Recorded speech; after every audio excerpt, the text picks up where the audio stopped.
Hello friends, कैसे हैं आप सब। उम्मीद करता हूं कि सभी लोग स्वस्थ होंगे, मस्त होंगे। फ्रेंड्स, आज की हमारी ये वीडियो इलेक्ट्रिकल वायरिंग कोर्स के 7वें दिन की वीडियो है और आज के इस वीडियो में हम बात करने वाले हैं कि हमें विद्युत झटका कब लगता है और इससे बचने के लिए हमें इलेक्ट्रिकल वायरिंग करते समय, मतलब घर की वायरिंग करते समय क्या क्या उपाय करने चाहिए, कौन कौन से वैद्युतिक उपकरण लगाने चाहिए या फिर क्या जो है कि सेफ्टी डिवाइस लगाने चाहिए। तो चलिए फ्रेंड्स, आज की इस वीडियो में इसी पर चर्चा करने वाले हैं। तो चलिए वीडियो को स्टार्ट कर लेते हैं। फ्रेंड्स, हमें विद्युत झटका कब लगता है?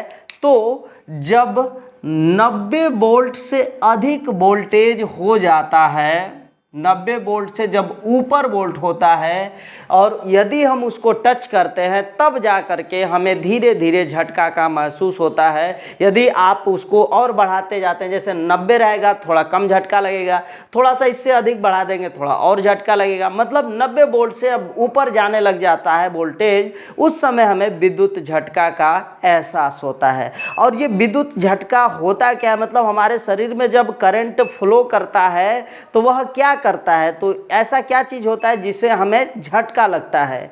तो यदि मान लेते हैं कोई लाइव वायर है जिसमें कि 90 वोल्ट से ऊपर वोल्टेज जा रहा है, मतलब 90 वोल्ट से ऊपर का विद्युत वाहक बल लगाया जा रहा है, इससे ऊपर है या 90 वोल्ट तक है, और यदि कोई व्यक्ति इस वायर को टच कर लेता है। अब देखिए, इस वायर को जो है, इसमें जो करंट जा रहा है, मतलब इलेक्ट्रॉन्स जो प्रवाहित हो रहे हैं वो रिटर्न भी होते हैं, किसी लोड के द्वारा वो रिटर्न भी वापस भी आते हैं। तो ये फेज वायर हो गया और रिटर्न आ रहा है, उसको न्यूट्रल वायर कहते हैं। इस विषय में हमने पीछे के वीडियो में बताया भी था आप लोगों को। तो हमें विद्युत झटका कब लगता है, तो मान लेते हैं कि गलती से ये जो लाइव वायर है, मतलब कि फेज वायर है, इसको हमने टच कर लिया और जैसे ही हम टच करते हैं तो होता क्या है कि जो कुछ करंट इधर जा रहा है और वो करंट जो है हमारे शरीर से हो करके जमीन के अंदर जाने लग जाता है। मतलब जो रिटर्निंग था वो कुछ तो इधर चला जा रहा है, कुछ हमारे शरीर से लीकेज हो करके ये रिटर्न कर जा रहा है। मतलब हमारा जो शरीर है इस समय फिलहाल न्यूट्रल का काम कर रहा है। और ऐसी अवस्था में यदि वोल्टेज 90 से कम है तो हमारे यह जो इलेक्ट्रॉन्स फ्लो कर रहा है हमारे शरीर से, वह हमारे जो ब्लड की गति होती है, ब्लड का सर्कुलेशन होता है, उसके साथ अपना सामंजस्य स्थापित कर पाता है, मतलब उसके साथ वह घुल मिल जाता है, कोई दिक्कत नहीं होता है। लेकिन जैसे जैसे यह बढ़ता जाता है, हमारे अंदर का जो ब्लड सर्कुलेशन होता है वह तेज होता जाता है,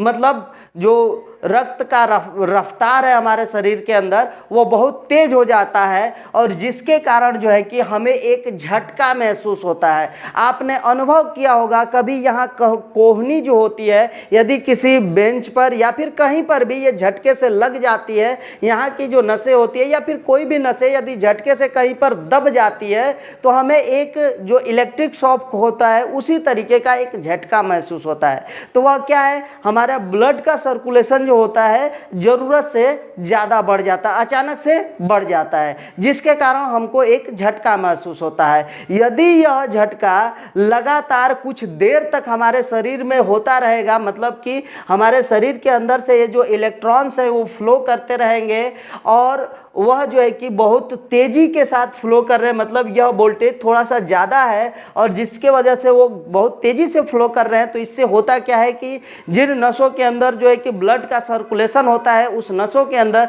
ब्लड इतना तेज़ी के साथ घूमने लग जाता है कि नसें जो है फट जाती हैं और ऐसी अवस्था में जो है कि इंसान की मृत्यु हो जाती है और वो जो ब्लड होता है शरीर में चारों तरफ फैल जाता है और जिससे कि शरीर काला काला पड़ जाता है। ये आपने देखा भी होगा किसी न किसी व्यक्ति को, जब विद्युत झटका लगता है या विद्युत करंट के वजह से किसी की मृत्यु होती है तो आप वहाँ पर देख सकते हैं कि इस तरीके से शरीर जो है कि काला पड़ जाता है। तो यही कारण है कि जो नसें होती है वो फट जाती है हाई जो है कि करंट फ्लो के कारण। तो यह जो होता है 90 वोल्ट से जब ज़रूरत से ज़्यादा होता है तब जा कर के हमारे शरीर में जब हम इसको टच करते हैं तब जा कर के ये करंट हमको लगता है। उदाहरण के लिए यदि आपने 909 का ट्रांसफार्मर देखा होगा छोटा सा जो ट्रांसफार्मर होता है, इधर 9 वोल्ट निकलता है, इधर 9 वोल्ट, दोनों मिला करके 18 वोल्ट यदि हो जाते हैं, इनको यदि आप टच करिएगा, क्योंकि 90 से ये कम है, यदि आप दोनों हाथ से इसको पकड़ लीजिए, एसी ही है, यदि आपको लगता है कि नहीं एसी ही मारता है, वो कम रहे चाहे ज़्यादा रहे वो झटका दे सकता है, तो ऐसा कुछ नहीं है। वह जो है कि इससे यदि कम है तो झटका नहीं मारेगा, उससे यदि ऊपर है तो हमको विद्युत का झटका लगता है। तो ये फ्रेंड्स, उम्मीद है कि ये सारी चीज़ें आपको समझ में आ गया होगा कि हमको विद्युत झटका क्यों लगता है और अंदर हमारे शरीर के अंदर क्या कुछ परिवर्तन हो जाता है विद्युत झटका के कारण। अब इससे बचने के लिए इलेक्ट्रिकल वायरिंग करते समय, मतलब हमारे घर के अंदर जो वायरिंग होती है उसके वायरिंग में हमें क्या कुछ उपाय करने चाहिए, तो उसके लिए जो है 2 उपाय किए जा सकते हैं। अपने मकान में यदि आप वायरिंग कर रहे हैं या फिर किसी के भी मकान में वायरिंग कर रहे हैं, तो वहाँ पर इस विद्युत झटका से बचने के लिए यदि किसी को आप चाहते हैं कि विद्युत के करंट से किसी की मृत्यु ना हो, किसी का जान ना जाए या कोई अनहोनी ना हो, तो इसके लिए आप 2 उपाय कर सकते हैं। पहला तो आप अपने घर में अर्थिंग का व्यवस्था करवा सकते हैं, और दूसरा उपाय ये है RCCB जो है कि आप अपने मकान में जो मेन बोर्ड है उसके अंदर लगवा सकते हैं। ये RCCB क्या है या फिर अर्थिंग का व्यवस्था किस तरीके से किया जाता है, आगे हम इसी कोर्स में आप लोगों को विस्तार पूर्वक इन सभी के बारे में बात करेंगे, बताएंगे भी। लेकिन यहाँ पर छोटी सी जानकारी आपको दे दें कि यदि मान लेते हैं कि आपका कोई यह डिवाइस है, डिवाइस में जैसे मान लेते हैं कि हमारा ये 5 पिन है, 5 पिन या 3 पिन जो भी होता है, इसी में अर्थ का जो भी व्यवस्था होता है ना, इसके ऊपर वाले में किया जाता है। और यदि यहाँ पर आप कोई वैद्युतिक उपकरण चला रहे हैं, मान लेते हैं यह क्या है, फ्रिज है, फ्रिज को आप चला रहे हैं, फ्रिज से निकल करके 3 वायर निकलते हैं।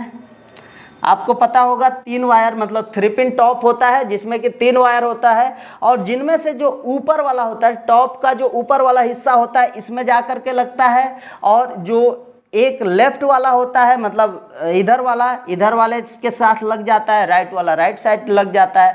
तो राइट साइड में लाइन होता है, लेफ्ट साइड में न्यूट्रल होता है, और इसमें अर्थ होता है। यदि आपने अर्थ का व्यवस्था किया है तो क्या होगा, उस समय जो है कि हम इसकी बात की चर्चा कर लेते हैं। यदि इसमें से गलती से ये दोनों वायर में से कोई एक वायर यदि हमारे इस फ्रिज की बॉडी से टच हो जाता है, अब यहाँ पर समझने वाली बात यह है कि यह जो 2 वायर है कंप्रेसर के साथ लगे रहते हैं। मतलब यदि आप फ्रिज के बारे में जानते हैं तो आपको पता होगा उसके अंदर कंप्रेसर होता है, तो 2 वायर तो डायरेक्ट कंप्रेसर से लगे होते हैं, ये जो तीसरा है ये बॉडी से कसा गया होता है। अब इन दोनों वायरों में से कोई एक वायर यदि टूट करके किसी बॉडी में टच हो जाता है या फिर कंप्रेसर के बॉडी में ही टच हो जाएगा, तो कंप्रेसर पूरे इस फ्रिज के बॉडी से ही अटैच रहता है, तो इसका जो करंट होता है इस पूरे बॉडी में आ जाता है। ऐसी अवस्था में यदि कोई व्यक्ति इसको टच करता है तो होगा क्या कि इसका जो करंट है हमारे इस पूरे फ्रिज में आ गया है, और यहाँ से हमारे शरीर में से होता हुआ नीचे की तरफ जा सकता है। यहाँ पर हमको एक विद्युत झटका लग सकता है। लेकिन यदि आपने यह अर्थ का व्यवस्था किया है, ये वाला तार तो फ्रिज जो है कि बना करके दे देता है, फ्रिज की कंपनियाँ या फिर जो भी प्रोडक्ट आप खरीदते हैं उसमें 3 पिन टॉप होता है, और तीसरा वाला इसी बॉडी के साथ कनेक्ट रहता है। ये सारी चीज़ें जो है कंपनी बना करके, सेफ्टी वाला जो चीज़ें होती है वो बना करके दे देती हैं। लेकिन यदि मकान के अंदर आपने वायरिंग इस अर्थिंग का कराया होगा तभी यह फायदा करेगा, और नहीं कराया होगा तो नहीं करेगा। यह यदि आपने अर्थिंग का जो एक ही कनेक्शन कराया है तो क्या फायदा होता है,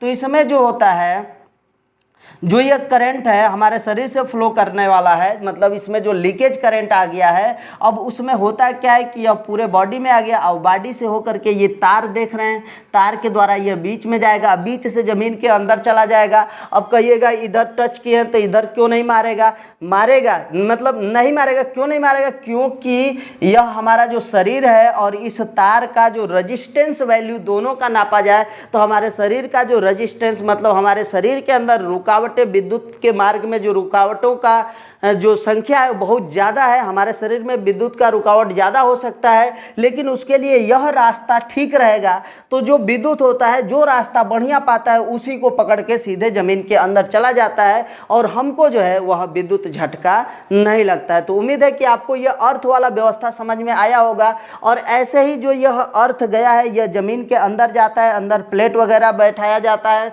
नमक कोयला वगैरह डाला जाता है। इसको कैसे बैठाते हैं आगे हम इसी कोर्स में बात करेंगे, बताएंगे भी किस तरीके से अर्थिंग का जो है कि व्यवस्था बनाया जाता है। तो ये जो वायर अर्थ से निकल रहा है, यह पूरे 5 पिन सर्किट जितना भी रहेगा आपके मकान में, उन सभी मकानों के 5 पिन सर्किट में जा करके जितने भी बोर्ड रहेंगे सभी में लग जाएगा। लेकिन आप यह सोचिए कि ऐसा प्रोडक्ट जिसमें सिर्फ 2 ही पिन है तो उसका सेफ्टी कैसे होगा, उसमें यदि करंट आ जाएगा तो उससे आप कैसे बचेंगे। तो उसके लिए हमारे मकान में जो जब आप वायरिंग कराते हैं उसी समय जो है एक प्रोडक्ट लगाया जाता है। यदि आप लगवाते हैं तो लगाया जाता है, यदि आप टेक्नीशियन हैं तो आप आगे से सलाह देंगे कि लगाना चाहिए। RCCB बोला जाता है इसको। और इसमें जो है 2 पोल ऊपर के तरफ और 2 नीचे के तरफ होते हैं। तो ऊपर से हमको इनपुट करना होता है, नीचे से जो है कि निकाल लिया जाता है। यहाँ पर एक लाइन होता है, एक न्यूट्रल होता है। इसमें लिखा रहेगा साफ साफ न्यूट्रल और लाइन, एक पर 1 नंबर लिखा रहता है, एक पर न्यूट्रल लिखा रहता है। तो जिधर 1 नंबर है उधर लाइन और जिधर न्यूट्रल लिखा है, यन लिखा है, उस पर न्यूट्रल। तो इधर से जो निकल रहा है यह आपका लाइन हो गया और ये जो है कि न्यूट्रल हो गया। अब इससे आप जो है कि ले करके इसमें टच करा देंगे। अब इससे होता क्या है कि इसमें यह जो RCCB है एक काम करता है कि इधर जितना करंट जा रहा है, क्योंकि लाइन से आपको पता है कि करंट जाता है, इलेक्ट्रॉन्स जाते हैं और न्यूट्रल से वापस आते हैं। तो यह क्या करता है, यह डिवाइस इसी इलेक्ट्रॉन्स की गिनती करता है कि मान लेते हैं कि इधर 10 एम्पियर जा रहा है तो वापस भी कितना आना चाहिए, 10 एम्पियर आना चाहिए। और गलती से यह क्या हो गया है, यहाँ से लीकेज आ करके हमारे फ्रिज में लीक कर गया है। तो जो करंट है 10 एम्पियर गया लेकिन आएगा 9 एम्पियर। उदाहरण के लिए समझ लीजिए इतना जो है कि आ सकता है, 9 एम्पियर आएगा। तो इसको पता चल जाएगा कि 10 गया था, 10 आया 9, तो यह कहेगा कि नहीं, अब हम जो है कि आगे सप्लाई नहीं भेज पाएंगे। तो ऐसी अवस्था में क्या करेगा, ट्रिप कर देगा, रास्ता को बंद कर देगा। इस विषय में हम एक अलग से वीडियो बनाएंगे जिसमें आपको और विस्तार पूर्वक बताएंगे। लेकिन यहाँ पर आप समझिए कि RCCB कुछ इसी तरीके से काम करता है। और यह इलेक्ट्रिकल वायरिंग में यदि आपको विद्युत झटका लगने से बचना है तो ये सारी व्यवस्थाएं करनी पड़ेगी। तो फ्रेंड्स, हमें उम्मीद है कि ये सारी चीज़ें आपको समझ में आ गया होगा। यदि आपका कोई सवाल है, क्या कोई सुझाव है, तो आप इस वीडियो के कमेंट बॉक्स में लिख दीजिएगा, आपको रिप्लाई मिलेगा। तो चलिए फ्रेंड्स, आज के लिए बस इतना ही। मिलते हैं नेक्स्ट वीडियो में नेक्स्ट टॉपिक के साथ। तब तक के लिए जय हिंद, वंदे मातरम।